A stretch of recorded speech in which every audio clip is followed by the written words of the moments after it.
mga iba't ibang pinakaayaw ng babae sa isang lalaki. Aba, napakadami nito mga kasawi. Siyempre, ang pinakaayaw ng isang babae ay lasinggero, babaero, at nambubugbog ito mga kasawi.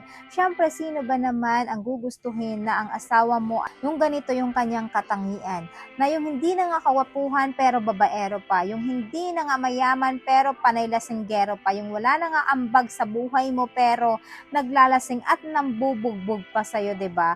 Siyempre kahit pag-gaano ka kamahal ng isang babae, pero kung ganito yung kanyang katangian, ay talagang mawawalan sa'yo ng pagmamahal. Mawawalan sa'yo ng interest, mawawalan ito ng gana dahil ganito yung trato mo sa isang babae, 'di ba?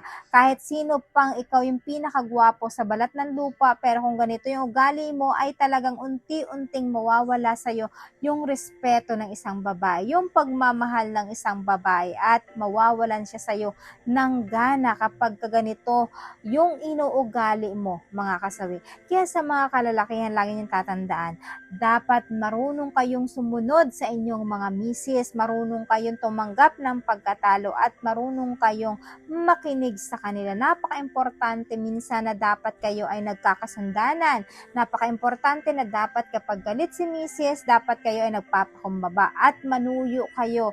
Huwag kayong manununtok, huwag kayong magbubugbog sa inyong mga asawa, kasi kapag once na nabuhatan ninyo ng kamay ang isang babae, ay mawawalan talaga ng interest sa inyo ang isang babae. Unti-unting mawawalan sa inyo ng pagmamahal.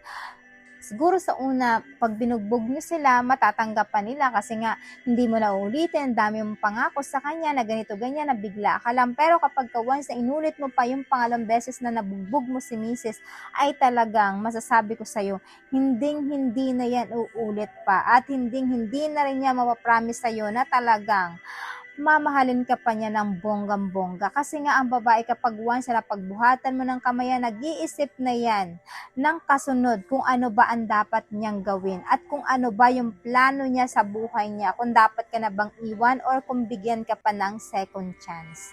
Kasi mga kababaihan, bibihira na yung martir ngayon. Parang kagaya niyo din ng mga kalalakihan, di ba? Kahit mahal niyo pa ang yung babae, pero pa nagkasala sa inyo, ay talagang pinapatawad niyo sa una, pero sa pangalawa ay hindi na ekes na. Kasi ang katwiran ng mga kalalakihan ay marami namang babae dyan. So, ibig sabihin, ganun din yung mga kababaihan. Hindi na yan magbibigay sa inyo ng marami pang chance.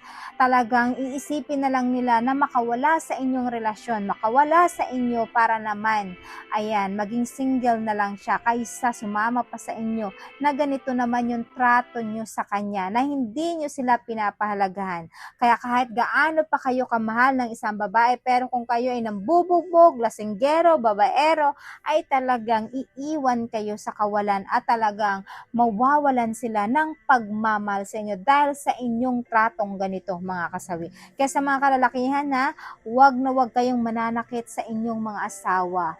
Talagang dapat mahalin ninyo, iparamdam nyo sa kanila kung gaano nyo sila kamahal. Kung hindi nyo naman sila mahal na, ibalik ninyo sa kanilang magulang. Kasi nga syempre, 'di ba, kinuha nyo sila ng maayos sa kanilang magulang, dapat ibalik nyo rin sila sa kanilang magulang ng maayos, para naman maayos ang inyong paghihiwalay. Agang maisip nyo pa na talagang mahal nyo pa yung isa't isa, ay bumalik sa kanya, kasi nga wala kang ginawa sa kanyang pananakit at panloloko, at talagang maayos pa yung inyong paghihiwalay. Kaya may tendency pa na may second chance na mangyayari, mga kasawi. So yun lang po mga kasawi ang aking advice. Maraming salamat po sa patuloy na pagsuporta niyo sa akin, sa walang sawang pag-share at pag-comment. Sa mga hindi pa po nakapag-subscribe, mga kasawi, pwede kayong mag-subscribe, pwede na rin kayo mag-follow para updated kayo sa topic ko araw-araw.